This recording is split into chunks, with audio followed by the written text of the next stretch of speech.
Humidity requirements for captive Chinese water dragons is a topic that is heavily emphasized regarding their care. In this video, I plan to share with you guys how I create a humidity cycle for my captive Chinese water dragons, so that way I can see their own natural behavior and offer them a variety of humidity levels throughout the course of the day and even at night. So without further ado, let's begin. Alrighty guys, so for step one in our humidity cycle, we're going to be mimicking the morning rise in humidity. So here I have Ozzy's enclosure. In nature, there's a lot of dew in the morning, the humidity rises, and then it dries out in the afternoon. So when you're creating a humidity cycle for your Chinese water dragons, the key is spraying them first thing in the morning. I usually like to wait till my lights have been running for an hour. That way they know that the quote-unquote sun is up. If you guys have seen my lighting cycle video, I highly encourage you to do that. That shows how I have all my lights running. And so after the water bowl has been changed, as you guys know, I clean my water every day because Chinese water dragons love to crap in their water. I just get my hose and I give the enclosure a really good spray down.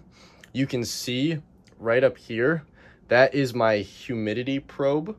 And so I always try to spray away from the humidity probe. That's the cord for it. That way the probe is physically dry and I can get my most accurate humidity reading. So let's give Ozzy a shower.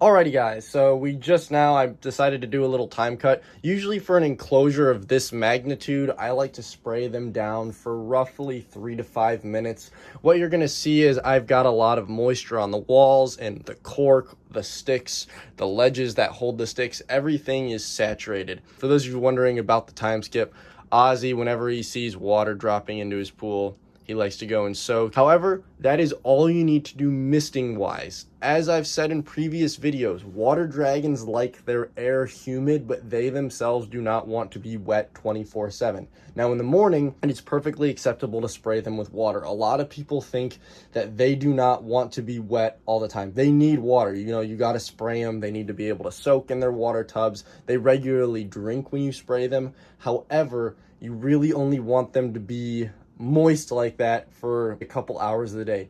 The rest of the day now, we shut the enclosure door and we let the humidity build up. So I'm going to move the tripod. And as you can see, our humidity is already rising. Our temperature dropped. When I first started spraying this enclosure, it was roughly 80 degrees. It dropped 4 degrees because I had the window open. So now what we're going to see over the course of a couple hours is that this humidity is going to skyrocket to 99%. Of course, you guys don't have to wait a couple hours because through the magic of camera editing, ta-da, there we have it, 99% relative humidity. It has now risen to almost 80 degrees again, and it will proceed to rise throughout the day. One thing that I want people to note, I'm going to quickly open the door here. Do note that my humidity probe is dry. You see how there is no moisture on this side? The fact that the probe is dry in reading the air humidity at 99%, this means the cage is very moist in here. That is what you want. Remember, they want air humidity, but they do not want to be soaking wet all the time.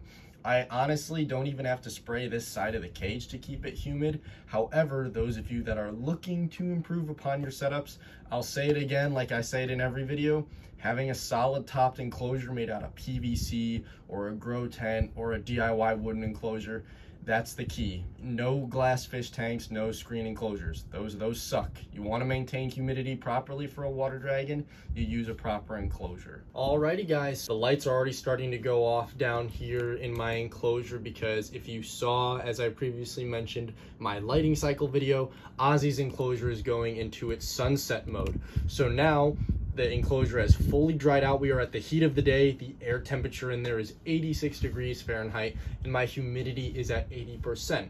So obviously I can't stay up on this video for 3 hours and tell you, and honestly it's even difficult to show you how I get nighttime humidity. So I am going to explain 2 options for nighttime humidity, and for starters I'm going to begin with the option that I personally do not use. Option number 1, foggers.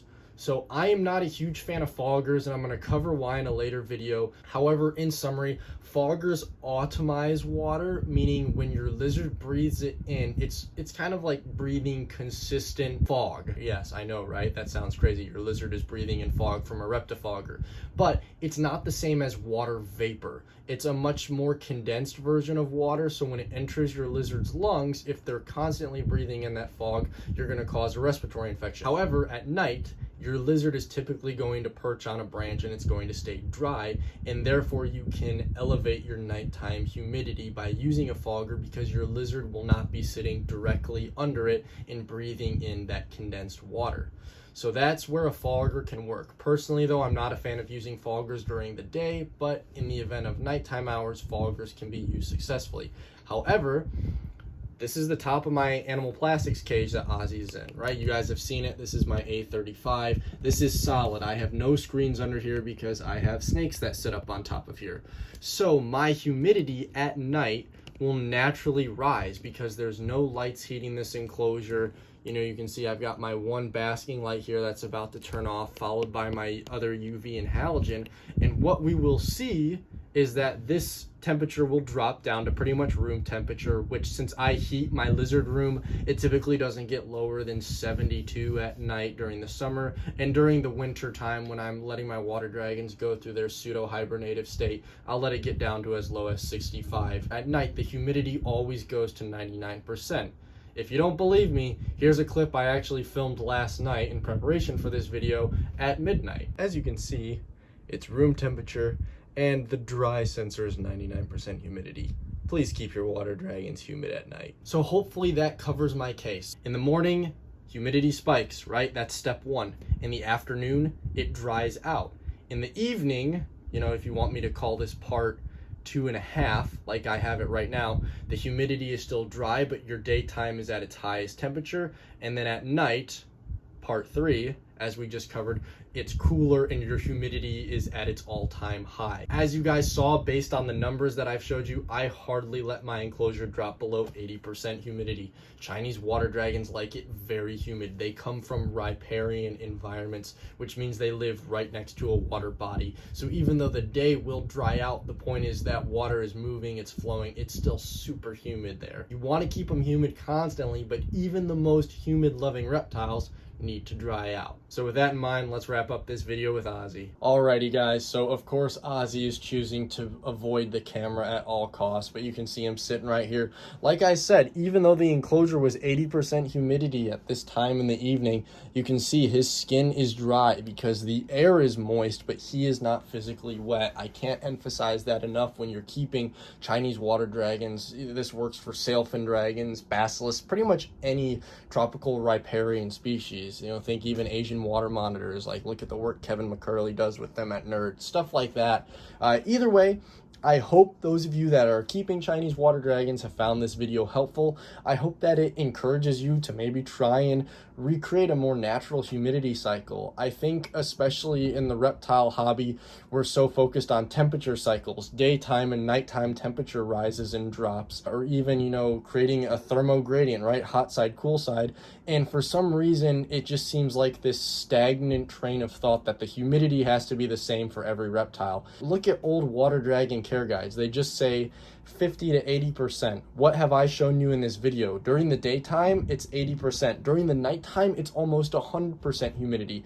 You know, nothing in nature is ever constant. Arguably, by making the water dragon experience warmer temperatures, cooler temperatures, and higher and lower levels of humidity, it's a form of enrichment. It's making your water dragon seek out water to hydrate on a drier day and seek shelter to avoid being too wet on a humid day. Which again, I know we don't really talk about that in the reptile hobby, but I'm hoping that from the points that I have shown you today, you can see Ozzy as the beautiful example here, that it's a way that you can provide a much more natural humidity cycle for your Chinese water dragon, and at the same time you're going to see a little bit more natural behavior out of that.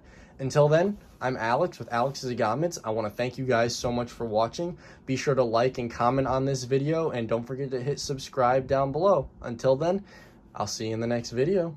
Adios.